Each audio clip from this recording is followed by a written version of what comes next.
5 ওয়াক্তের নামাজে হাফেজ করিমের গাড়ি থেকে প্রতিদিন সকালে অনেক সাপ বের হতো। বাঁচাও, তাড়াতাড়ি এসো, সারা বাড়ি সাপে ভরে গেছে। চিৎকার চেঁচামেচি, সাপের ফোঁসফাঁস শব্দ, ধুলোবালি আর সবার চোখে মুখে ছড়িয়ে থাকা আতঙ্ক, যেন কোনো আসমানি বিপদ নেমে এসেছে। পুরো গ্রাম দুপুরের কড়া রোদে হাফেজ করিমের বাড়ির সামনে জমা হয়েছিল। সেখানে দাঁড়িয়ে থাকা প্রত্যেকে ভয় কাঁপছিল। মহিলারা তাদের বাচ্চাদের কোলে নিয়ে পিছিয়ে যাচ্ছিল, পুরুষরা সমানে কালেমা পড়ে যাচ্ছিল। কিন্তু সাপের বৃষ্টি থামার নামই নিচ্ছিল না। যে বাড়িটি কাল পর্যন্ত গ্রামের সম্মান আর নেক নামের পরিচয় ছিল, আজ তা সাপে ঢাকা এক নিস্তব্ধ কবরস্থানে পরিণত হয়েছে। ছাদ থেকে দেয়াল পর্যন্ত, গাড়ি থেকে দরজা পর্যন্ত এবং মাটির ফাটল থেকে জানালার কোণ পর্যন্ত সব জায়গায় কালো ভয়ানক সাপ ফনা তুলে সবাইকে ভয় দেখাচ্ছিল। আর সবচেয়ে আতঙ্কের বিষয় ছিল, ঘরের ভেতর থেকে কারো চিৎকার করার শব্দ আসছিল। অবশেষে এই বাড়ির উপর এই ভয়ানক আযাব কেন এলো? আসুন আপনাদের শোনাই হাফেজ করিমের সেই সত্য ঘটনা, যা আপনাকে ভাবতে বাধ্য করবে। হাফেজ করিম এই রতনপুর এলাকায় এসেছেন খুব বেশি দিন হয়নি। এত অল্প সময়ের মধ্যেই তিনি আশেপাশের মানুষের খুব প্রিয় হয়ে উঠেছিলেন, কারণ তিনি গরিবদের সাহায্য করতেন এবং তাদের কাজে আসতেন। যারই সাহায্যের প্রয়োজন হতো, হাফেজ করিম সবার আগে পৌঁছাতেন। যদি কারো ধারের প্রয়োজন হতো, তিনি ফেরত পাওয়ার আশা ছাড়াই টাকা দিয়ে দিতেন। মেহমানদের মন খুলে আপ্যায়ন করতেন। এসব গুণের কারণেই তিনি পুরো এলাকায় বেশ সুনাম অর্জন করেছিলেন। তার কাছে একটি বড় গাড়ি ছিল, যা তিনি ভাড়ায় চালাতেন। ভাড়া থেকে বেশ ভালো টাকা আসত, যা দিয়ে তার সংসার ভালোভাবেই চলত। এলাকার সচ্ছল পরিবারগুলোর মধ্যে তাদের গণনা করা হতো। তার জীবনে আশ্চর্যজনক মোড় এলো তখন, যখন এক রাতে খুব জোরে বৃষ্টি হচ্ছিল। সারা রাত আকাশে বিদ্যুৎ চমকাতে লাগল। ঝড় আর তুফান সবকিছুকে নিজের কবলে নিয়ে নিয়েছিল। এত ভয়ানক ঝড় এসেছিল যে এলাকার মানুষ খুব ভয় পেয়ে গিয়েছিল, কারণ প্রত্যেকেরই কিছু না কিছু ক্ষতি হয়েছিল। কারো ছাদ উড়ে গিয়েছিল, কারো গৃহপালিত পশু ভয়ে পালিয়ে গিয়েছিল, আবার কেউ দেওয়াল ধসে আহত হয়েছিল। মানে এমন কেউ ছিল না যে এই বিপদ থেকে রক্ষা পেয়েছিল। শুধুমাত্র হাফেজ করিমের বাড়িটিই ছিল যার কোনো আর্থিক বা প্রাণের ক্ষতি হয়নি। তিনি আল্লাহর শকর আদায় করতে করতে নিজের গাড়ির কাছে এলেন। যেই তিনি গাড়ির দরজা খুলে বের হওয়ার চেষ্টা করলেন, তার মুখ থেকে যন্ত্রণাদায়ক চিৎকার বেরিয়ে এলো। গাড়িটি উঠানেই দাঁড় করানো ছিল। তার স্ত্রী ও সন্তানরা ঘরে ছিল। হাফেজ সাহেবের চিৎকার শুনে তারা দৌড়ে বাইরে এলো। কি হয়েছে? আপনি এত চিৎকার করছেন কেন? হাফেজ করিমের মুখ ফ্যাকাশে হয়ে গিয়েছিল, বিস্ময়ে চোখ বড় বড় হয়ে গিয়েছিল। তিনি ভীতু নজরে নিজের গাড়ির দিকে তাকিয়েছিলেন। যখন তার স্ত্রী এগিয়ে দিয়ে গাড়ির ভেতর উকি দিল, তার বুকও কেঁপে উঠল। গাড়ির ভেতর বড় বড় কালো সাপ কিলবিল করছিল। তার স্ত্রী তার হাত ধরে পেছনে টানল। আরে, আপনি কি করছেন? এত কাছে যাবেন না, এই সাপগুলো আপনাকে আক্রমণ করতে পারে। কাউকে ডাকুন যে এই সাপগুলো থেকে মুক্তি দিতে পারে। চিৎকার শুনে আশেপাশের লোকজন বাড়িতে চলে এলো। এমনিতে সবাই হাফেজ করিমকে খুব পছন্দ করত। সবাই তার সাহায্যের জন্য এগিয়ে এলো। কিছু যুবক ছেলে লাঠি নিয়ে পৌঁছালো, কিন্তু যখন তারা গাড়ির ভেতর তাকালো, তারা অবাক হয়ে গেল। সেই সাপগুলো এখন আর কোথাও দেখা যাচ্ছিল না, যেন তাদের অস্তিত্বই উধাও হয়ে গেছে। পুরো গাড়ি খুলে দেখা হলো, কিন্তু না কোনো চিহ্ন, না কোনো সাপ। লোকেরা অনুমান করতে লাগলো হয়তো ঝড়ের রাতের কারণে এই বিষাক্ত সাপগুলো বাড়িতে ঢুকে পড়েছিল। আপনি চিন্তা করবেন না, যদি আবার এমন হয় তবে আমাদের অবশ্যই ডাকবেন, আমরা সাহায্যের জন্য প্রস্তুত থাকব। লোকেরা সেখান থেকে চলে গেল। হাফেজ করিম নিজের গাড়ি নিয়ে রাস্তায় বেরিয়ে পড়লেন এবং নিজের দৈনন্দিন কাজে লেগে গেলেন। গভীর রাতে যখন তিনি ফিরলেন, তখন খুব ক্লান্ত ছিলেন। যখন ঘরে এলেন, তখন তার মন চাইছিল শুধু নিজের ঘরে গিয়ে ঘুমিয়ে পড়তে। আজ তার মনের উপর খুব বেশি চাপ পড়েছিল। বারবার সকালের ঘটনা তার চোখের সামনে ভাসছিল। তিনি নিজের গাড়িতে আলো জ্বালিয়েছিলেন। যেই তিনি গাড়িটি উঠানে এনে দাঁড় করালেন, হঠাৎ তার নজর পেছনের সিটে পড়ল। তার বুকটা আবার ধক করে উঠল। এত বেশি ভয় তার পুরো শরীরে ছড়িয়ে পড়ল। তার হৃৎপিণ্ড এমনভাবে কেঁপে উঠল যেন স্পন্দন থামিয়ে দিয়েছে। তিনি ভীতু চোখে পেছনে ফিরে তাকালেন। দৃশ্যটি চমকে দেওয়ার মতো ছিল। সাধারণ সাপের চেয়ে 100 গুণ বড় একটি সাপ সিটে বসে তার দিকেই তাকিয়েছিল। হাফেজ করিমের পুরো শরীর ঘামে ভিজে গেল। তার পা যেন তার সঙ্গ ছেড়ে দিয়েছিল। অনেক কষ্টে তিনি নিজেকে টেনে গাড়ি থেকে নিচে নামাতে সক্ষম হলেন এবং তারপর জোরে জোরে চিৎকার করতে লাগলেন। আবারও তার চিৎকার শুনে সবাই সেখানে জমা হলো। হাফেজ করিম ভীতু নজরে নিজের গাড়ির দিকে তাকালেন। তার স্ত্রী যখন একটু গাড়ির ভেতর উকি দিয়ে দেখল, তখন বলল, গাড়িতে তো কিছুই নেই, আপনি কোন জিনিসের দিকে ইশারা করছেন? হাফেজ করিম বলতে লাগলেন, আমি গাড়িতে একটি বিশাল বড় সাপ দেখেছি। স্ত্রী বলল, এটা আপনার মনের ভুল। সকালে যে দৃশ্য আপনি দেখেছিলেন সেটাই বারবার আপনার মাথায় ঘুরছে। আপনি একদম চিন্তা করবেন না, এখানে কিছুই নেই, না কোনো সাপ আছে, না কেউ ক্ষতি করবে। হাফেজ করিমও এটাই ভেবে নিজেকে সান্ত্বনা দিলেন যে এটা তার মনের ভুল। রাতে যখন তিনি ঘুমাচ্ছিলেন, তখন তার মনে হলো কেউ যেন তার পা স্পর্শ করেছে। এই অনুভূতি বারবার হচ্ছিল। তিনি উঠে বসলেন। যখন তার নজর নিজের পায়ের উপর পড়ল, তখন তার মুখ থেকে যন্ত্রণাদায়ক চিৎকার বেরিয়ে এলো। কালো রঙের সাপ তার পায়ের উপর দিয়ে কিলবিল করছিল এবং হাফেজ সাহেবের ভয়ের যে অবস্থা ছিল তা ভাষায় প্রকাশ করা সম্ভব নয়। এখন তো তার স্ত্রীও খুব ঘাবড়ে গেল। সে বলতে লাগলো, আমার মনে হয় এটা কোনো রহস্যময় ব্যাপার। আপনি কোথাও কোনো জিন বা অদেখা সৃষ্টিকে বিরক্ত করেননি তো? কাউকে ক্ষতি করেননি তো? স্ত্রীর কথা শুনে হাফেজ করিম চোখ সরাতে লাগলেন। তার অনেক কিছু মনে পড়ে গিয়েছিল যা তিনি নিজের মুখে আনতে চাইছিলেন না। তিনি তার স্ত্রীকে বোঝালেন এবং তারপর কোরআনের আয়াত পড়ে নিজের উপর ফু দিয়ে ঘুমিয়ে গেলেন। এখন তার স্ত্রীর পুরোপুরি বিশ্বাস হয়ে গিয়েছিল যে এসব কিছুই রহস্যময়। নিশ্চিতভাবে এই ব্যাপারে জিনের হাত আছে। এখন হাফেজ করিমের স্ত্রী সুন্নতি দোয়াগুলো প্রতিদিন পড়ে তাদের উপর ফু দিত। পুরো বাড়িতে পানির ওপর কোরআনের আয়াত পড়ে দেয়ালে ছিটিয়ে দিত। নিজেও এখন নামাজ ও দোয়ার পাবন্দি করত, বাচ্চাদের দিয়েও করাতো এবং হাফেজ করিমকে বারবার তাগিদ দিত যেন তিনিও কোরআনের আয়াত দিয়ে নিজের চারপাশে সুরক্ষা বলয় তৈরি করে রাখেন। হাফেজ করিম নামাজ ও রোজার পাবন্দ ছিলেন, জামাতের সাথে মসজিদে নামাজ আদায় করতেন। একদিন যখন তিনি মসজিদে এলেন তখন মসজিদের ইমাম সাহেব তার চেহারার ভাবভঙ্গি দেখে চমকে গেলেন। কি হয়েছে হাফেজ সাহেব, আপনি একটু চিন্তিত কেন?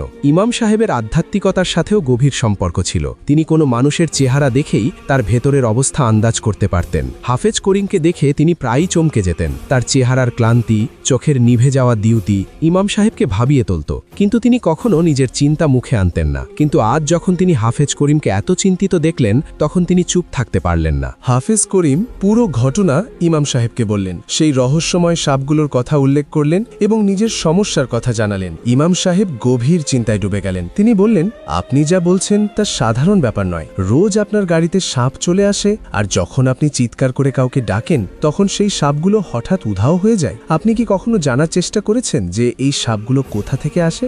এমন তো নয় যে আপনার কোনো শত্রু ইচ্ছে করে এগুলো আপনার ঘরে পাঠায়। ইমাম সাহেবের কথা শুনে হাফেজ করিম চিন্তায় পড়ে গেলেন। তিনি বললেন, এটা জানার আমি কখনো চেষ্টাই করিনি। আমি আজই ঘরে ক্যামেরা লাগাবো। ইমাম সাহেব বললেন, আপনি আপনার চেষ্টা করুন, আমি কাল খুব সকালে আপনার বাড়ি আসব। আর যদি সেই সাপগুলো আমার নজরে আসে তবে আল্লাহর হুকুমে আমি পুরো ব্যাপারটা বুঝে যাব এবং কোনো না কোনো সমাধান অবশ্যই বের করব। হাফেজ করিম তার বাড়ির উঠানে জায়গায় জায়গায় ক্যামেরা লাগিয়ে দিলেন। তিনি জানতে চাইছিলেন যে এই বাড়িতে রাতের অন্ধকারে এমন কোন ব্যক্তি ঢুকে পড়ে এবং তার গাড়িতে এই বিষাক্ত সাপগুলো ছেড়ে দেয়। খোদা না করুন যদি এই সাপগুলো তাকে বা তার পরিবারের অন্য কোনো সদস্যকে ক্ষতি করতে সক্ষম হয় তখন কি হবে? হাফিজ করিম সারা রাত জেগে থাকলেন এবং ক্যামেরার দিকে তাকিয়ে রইলেন। ফজরের আজান হয়ে গিয়েছিল কিন্তু বাড়িতে কেউ আসেনি এবং এমন কোনো রাস্তা বা জায়গাও দেখা যাচ্ছিল না যেখান দিয়ে সাপগুলো বাড়িতে প্রবেশ করেছে। হাফিজ করিমের আশা ছিল যে আজ তার গাড়িতে কোনো সাপ থাকবে না, কিন্তু যেই তিনি গাড়ির দরজা খুললেন ভয়ে জমে গেলেন। আজ সাধারণ দিনের চেয়েও বেশি সংখ্যক সাপ ছিল, কিন্তু এগুলো এলো কোথা থেকে? না তিনি আসতে দেখেছেন, না এমন কোনো মানুষকে দেখেছেন যে এগুলো গাড়িতে রেখে গেছে। তাহলে এই সাপগুলো আসলে তাকে কি বলতে চায়? যদি এগুলো তার ক্ষতি করতে চাইতো তবে আজ পর্যন্ত কোনো সাপ তাকে কামড়ালো না কেন, তাকে কষ্ট দিল না কেন? এমনই না জানি কত অসংখ্য প্রশ্ন হাফেজ করিমকে ঘিরে ধরেছিল এবং তিনি চিন্তা করে পাগল হয়ে যাচ্ছিলেন। কিছুক্ষণ পরেই ইমাম সাহেবও সেখানে চলে এলেন। তিনি গাড়িটি খুব ভালো করে পর্যবেক্ষণ করলেন। বললেন, আমি আজ রাতে একটি বিশেষ আমল করব, যার পরে আমি সবকিছু জানতে পারবো। আমি অনেক চেষ্টা করেছি এই সাপগুলোর এক ঝলক দেখার, যার পরে এই রহস্য জানা আমার জন্য কঠিন হতো না, কিন্তু চেষ্টা সত্ত্বেও সেই সাপগুলো আমার নজরে আসেনি। এর জন্য আমাকে রাতে বিশেষ আমল করতে হবে। ততক্ষণ পর্যন্ত আপনি এই তাবিজটি আপনার হাতের সাথে বেঁধে রাখুন। সুন্নতি দোয়াগুলোর আমল করুন। নিজের চারপাশে সুরক্ষা বলয় তৈরি করে রাখুন যাতে কোনো সাপ আপনার ক্ষতি করতে না পারে। হাফেজ করিমের এখন কিছুটা সাহস হলো যে ইমাম সাহেব তার এই বিপদ থেকে উদ্ধার করতে অবশ্যই সাহায্য করবেন এবং তিনি এই সমস্যার সমাধান বুঝে যাবেন। কিন্তু হাফেজ করিম আজ নিজে এই সাহস করতে পারছিলেন না যে গাড়ি নিয়ে বাইরে যাবেন। আজ তিনি কোনো কাজ করার জন্য প্রস্তুত ছিলেন না। তিনি অন্য এক ব্যক্তিকে বললেন গাড়িটি চালিয়ে দিতে, কিন্তু সেই ব্যক্তি সরাসরি না করে দিল। সে বলল, হাফেজ সাহেব মাফ করবেন, আপনার জন্য কাজ করে আমি সবসময় খুশি হই, কিন্তু কি করব, আমার নিজের জান খুব প্রিয়। আপনার গাড়ির ব্যাপারে যে গুজব ছড়িয়েছে যে এর ওপর জিন আসক্ত হয়েছে যারা সাপের রূপ ধরে আসে, যদি সেই সাপগুলো আমার ক্ষতি করে দেয় তবে কি হবে? হাফেজ করিমের খুব রাগ হলো, কিন্তু এই রাগ হজম করে নিলেন। এখন এই কথা প্রতিটি মানুষের মুখে মুখে, লোকেরা তো তার গাড়িতে ওঠাই ছেড়ে দিয়েছে। হাফেজ করিমের কাজ ধীরে ধীরে কমে যাচ্ছিল। মৌলভী সাহেবের ওপর আশা ছিল যে আজকের পর এই সমস্যাও মিটে যাবে, মানুষের আবার বিশ্বাস ফিরে আসবে এবং তাদের মন থেকে সেই সাপগুলোর ভয়ও দূর হয়ে যাবে। পরদিন সকালে যখন ফজরের সময় হলো, ইমাম সাহেব এক ব্যক্তির মাধ্যমে খবর পাঠালেন যে তিনি হাফেজ করিমের সাথে এখনই দেখা করতে চান এবং কোনো খুব জরুরি কথা বলতে চান। যদি বেশি দেরি হয়ে যায় তবে পরিস্থিতি খারাপ হতে পারে। হাফেজ করিম এবং তার স্ত্রী দুজনেই ঘাবড়ে গেলেন। স্ত্রী বলল, আমিও আপনার সাথে যাব, আমি নিজে ইমাম সাহেবকে জিজ্ঞেস করব যে সমস্যাটা কি এবং এর সমাধান কি। হাফেজ করিম তার স্ত্রীকে নিয়ে ইমাম সাহেবের কাছে পৌঁছলেন। ইমাম সাহেব তাদের দেখে চমকে উঠে বললেন, আপনার স্ত্রীকে নিয়ে আসা উচিত হয়নি। এই বিষয়টি শুধুমাত্র আপনার সাথেই সম্পর্কিত। আপনার স্ত্রীর জন্য এসব জানা জরুরি নয়। হাফিজ করিম চমকে গেলেন, তার মুখের রং উড়ে গেল। তিনি কখনো ভাবতেও পারেননি যে তাকে নিজের স্ত্রীর সামনে এভাবে লজ্জিত হতে হবে। তিনি বললেন, আমার এমন কোনো কথা নেই যা আমার স্ত্রীর কাছে গোপন। যা কথা হবে তা এর সামনেই হবে। ইমাম সাহেব কিছুক্ষণ চুপ থাকলেন, তারপর বলতে লাগলেন, আমার মনে হয় আপনার সাথে যা কিছু হচ্ছে তাতে আপনার নিজের ভুল আছে, আপনার নিজের দোষ। এমন কোনো গুনাহ আছে যা করার পর হয় আপনি তাতে অটল আছেন, অথবা আপনি সেটাকে গুনাহই মনে করেন না, অথবা কোনো নির্দোষের হক মেরেছেন, কোনো মজলুমের উপর জুলম করেছেন। ইমাম সাহেবের মুখ থেকে এই শব্দগুলো বেরোচ্ছিল, আর হাফেজ করিমের মুখের রং ফ্যাকাশে হয়ে যাচ্ছিল। তাকে অত্যন্ত অস্থির দেখা যাচ্ছিল, তার চোখে অদ্ভুত সব ভাব ছিল। তার স্ত্রীও অবাক ছিল। সে বলল, আমার স্বামী তো খুব সৎ, আজ পর্যন্ত তিনি কখনো কারো সাথে অন্যায় করেননি, কখনো মিথ্যা বলেননি। ইমাম সাহেব বললেন, এখন আসল ঘটনা কি তা হাফেজ সাহেব নিজেই বলবেন, তারপরই এই সমস্যার কোনো সমাধান বের করা সম্ভব। আমি চাই না কারো সাথে অবিচার হোক বা কারো ওপর জুলম হোক। আমি পুরোপুরি চেষ্টা করব ফয়সালা যেন ন্যায় ও সততার সাথে হয়। আমার কিছুটা আন্দাজ হয়েছে যে এই পুরো ঘটনার ধরন কি, কিন্তু আমি এসব শুধু হাফেজ সাহেবের নিজের মুখ থেকে শুনতে চাই। আমি শুধু অনুমানের ভিত্তিতে কোনো হুকুম শোনাতে পারি না। হাফেজ করিমের চোখ দিয়ে পানি পড়তে লাগল এবং তারপর তিনি হাউমাউ পরে কাঁদতে লাগলেন। তিনি বললেন, আপনি একদম ঠিক বলেছেন, আমি সত্যিই সেই পাপ করেছি যা আমি কখনো পাপ বলেই মনে করিনি। আমি খুব ভুল করেছি। আমি জানি না আমার রব আমাকে মাফ করবেন কিনা। ইমাম সাহেব বললেন, আপনি আমাকে পরিষ্কার করে বলুন ঘটনাটা কি, তবে আমি আপনাকে এর কোনো সমাধান বলতে পারবো। যদি কোনো সমস্যা সঠিক সময়ে সমাধান না করা হয় তবে তা আরও ভয়ানক রূপ নিতে পারে এবং আপনাকে বড় বিপদে ফেলতে পারে। হাফেজ করিম বলতে শুরু করলেন, এটা প্রায় 1 বছর আগের কথা। সেই সময় আমি খুব গরিব ছিলাম, আমার নিজের কোনো গাড়ি ছিল না, আমি ভাড়ায় গাড়ি চালাতাম। আমার মালিক খুব ভালো মানুষ ছিলেন এবং আমার খুব খেয়াল রাখতেন। তিনি আমাকে মজুরির চেয়ে বেশি টাকা দিয়ে দিতেন। একদিন যখন আমি রাতে মালিকের বাড়ি গেলাম তখন দেখলাম সেখানে ভিড় জমে আছে। জানতে পারলাম মালিক মারা গেছেন। আমি খুব ঘাবড়ে গেলাম, ভাবলাম এখন আমার কাজ গেল।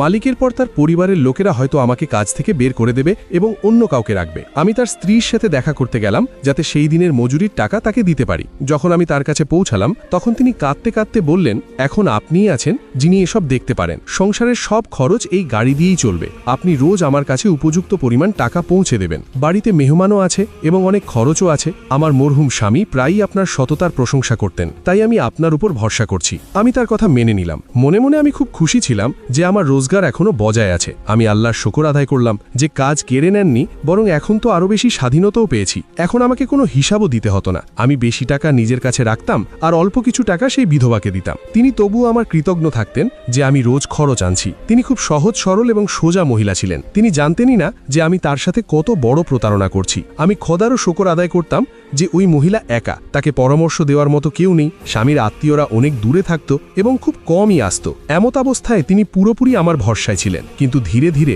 আমার ভেতরের লোভ বাড়তে লাগলো। তারপর একদিন আমার মাথায় চিন্তা এলো, কেননা আমি এসব কিছু চিরকালের জন্য নিজের করে নিই। আমি একদিন তাকে বিয়ের প্রস্তাব দিলাম। তিনি অবাক হয়ে গেলেন, বললেন, লোকেরা কি বলবে? আমার বাচ্চা আছে এবং আমার স্বামী মারা গেছেন মাত্র কয়েকদিন হলো। আমি কোনোভাবে তাকে রাজি করালাম। আমি খুব খুশি ছিলাম যে এখন সবকিছু আমার হয়ে যাবে। তারপর আমি ছলনা করে গাড়ির কাগজ নিজের নামে করিয়ে নিলাম। তার ব্যাংকে যে সামান্য জমা পুঁজি ছিল সেটাও কখনো অসুখ তো কখনো গাড়ি মেরামতের বাহানা করে নিয়ে নিলাম। তারপর একদিন এমন এলো যখন লোভ আমার সব মনুষ্যত্ব কেড়ে নিল। আমার মন কালো হয়ে গিয়েছিল। আমি তাকে এবং তার বাচ্চাদের ওখানেই ফেলে দিলাম এবং নিজে আমার বাচ্চাদের নিয়ে এই নতুন এলাকায় চলে এলাম। এখন যে গাড়ি আছে, যে টাকা আছে, সেসব আমার নয়, ওই মহিলা। এসব আমি তাকে ধোঁকা দিয়ে হাসিল করেছি। হয়তো এই কারণেই আল্লাহ তাআলা আমাকে এই পাপের এমন শাস্তি দিচ্ছেন যে আমি বেঁচে থেকেও মৃত্যুর কামনা করছি। আমার মন থেকে শান্তি আর স্বস্তি চিরকালের জন্য চলে গেছে। সবসময় অস্থিরতায় থাকি। এখন আপনিই বলুন আমি কি করব? হাফেজ করিমের কথা শেষ হয়েছিল। তিনি চিৎকার করে কাঁদতে লাগলেন। তার প্রথম স্ত্রীর চোখে ঘৃণা নয় বরং অবিশ্বাস ছিল ভেঙে যাওয়া স্বপ্নের টুকরো। তিনি নিজের স্বামীকে খুব ভালোবাসতেন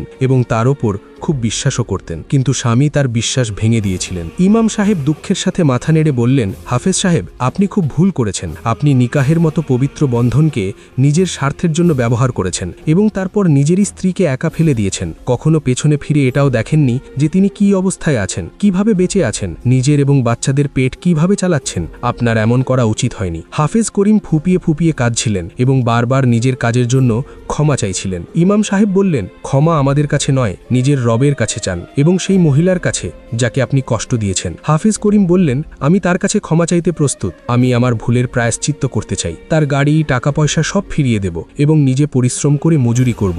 ইমাম সাহেব গভীর চিন্তায় পড়ে গেলেন। তারপর বললেন, আপনাকে আপনার দ্বিতীয় স্ত্রীকেও তার ন্যায্য অধিকার দিতে হবে। যদি তিনি রাজি থাকেন তবে চলুন তার সাথে কথা বলি, ক্ষমা চান। আল্লাহ করুন তার মন যেন নরম হয়, তিনি যেন আপনাকে মাফ করে দেন এবং আপনার পরীক্ষা শেষ হয়। হাফেজ করিমের প্রথম স্ত্রীও কাঁদতে লাগলেন, বললেন, আমিও সাথে যাব। আমি নিজে তাকে মানাবো, তাকে বলবো যে আমাদের জীবন থেকে শান্তি চলে গেছে। খোদার দোহাই, আমার স্বামীকে মাফ করে দাও, আমাদের সাথেই বাড়িতে চলো, আমরা বোনের মতো থাকব। সেই সন্ধ্যায় হাফেজ করিম, ইমাম সাহেব এবং নিজের স্ত্রীকে নিয়ে দ্বিতীয় স্ত্রীর বাড়ির এলাকায় পৌঁছালেন। যখন দরজায় পৌঁছালেন তখন তার পা কাঁপছিল, হাত উঠাতেই পারছিলেন না। যখন দরজা খুলল তখন সামনে সেই মহিলাই দাঁড়িয়েছিলেন, কিন্তু এখন খুব দুর্বল, মুখে বলি রেখা, চুল সাদা। তাকে দেখে মহিলা বললেন, আপনি বেঁচে আছেন? এত বছর কোথায় ছিলেন? আমি কত অপেক্ষা করেছি, কত রাত কাঁদতে কাঁদতে কাটিয়েছি। কত দোয়া করেছি, কিন্তু আপনি আমার দিকে আর কখনো ফিরে আসেননি। যদি এটাই করার ছিল তবে আমাকে বিয়ে কেন করেছিলেন? তিনি বিলাপ করে কাঁদছিলেন। তখনই প্রথম স্ত্রী এগিয়ে গিয়ে তাকে জড়িয়ে ধরলেন,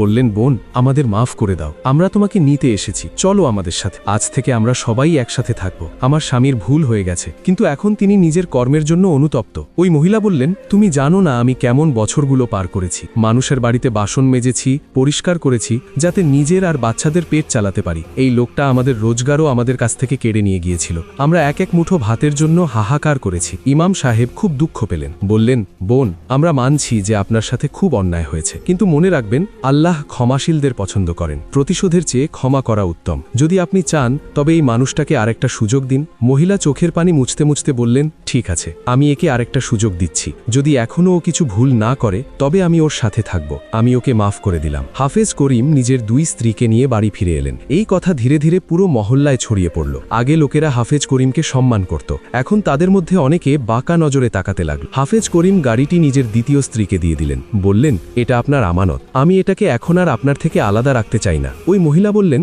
আমি আপনাকে মন থেকে মাফ করেছি, আপনাকে আবার নিজের স্বামী মেনেছি। শুধু একটা ওয়াদা করুন, আমাকে আর কখনো ধোকা দেবেন না, আমাকে একা ফেলে দেবেন না। হাফেজ করিম আকাশের দিকে মাথা তুললেন এবং খোদার শুকুর আদায় করলেন, যিনি তাকে এই পরীক্ষায় কামিয়াবি দিলেন এবং ওই মহিলার মনকে নরম করে দিলেন। এখন হাফেজ করিম নিজের দুই স্ত্রীর সাথেই থাকেন, দুজনকে সমানভাবে দেখেন এবং বিচারে কোনো পার্থক্য করেন না। আর তারপর কখনো কোনো সাপের শব্দ না গাড়িতে শোনা গেল, না আশেপাশে দেখা গেল। তাদের বিশ্বাস হয়ে গেল যে এসব আল্লাহর পক্ষ থেকে ছিল, যাতে তিনি নিজের ভুলের উপলব্ধি করতে পারেন এবং হয়তো এই সাপগুলোই তাকে সঠিক পথ দেখাতে এসেছিল। এখন তিনি খোদার শুকুর আদায় করেন, যিনি তাকে পথ ভ্রষ্ট হওয়ার আগেই থামিয়ে দিয়েছেন। প্রিয় বন্ধুরা, আপনারা দেখলেন তো কারো হক মারার পরিণাম কি হয়। যদি আপনিও কখনো এমন গুনাহ করে থাকেন তবে আজই তওবা করে নিন এবং এই গল্পটি নিজের পরিবার, বন্ধু ও আত্মীয়দের মধ্যে শেয়ার করুন, যাতে সবাই শিক্ষা পায়।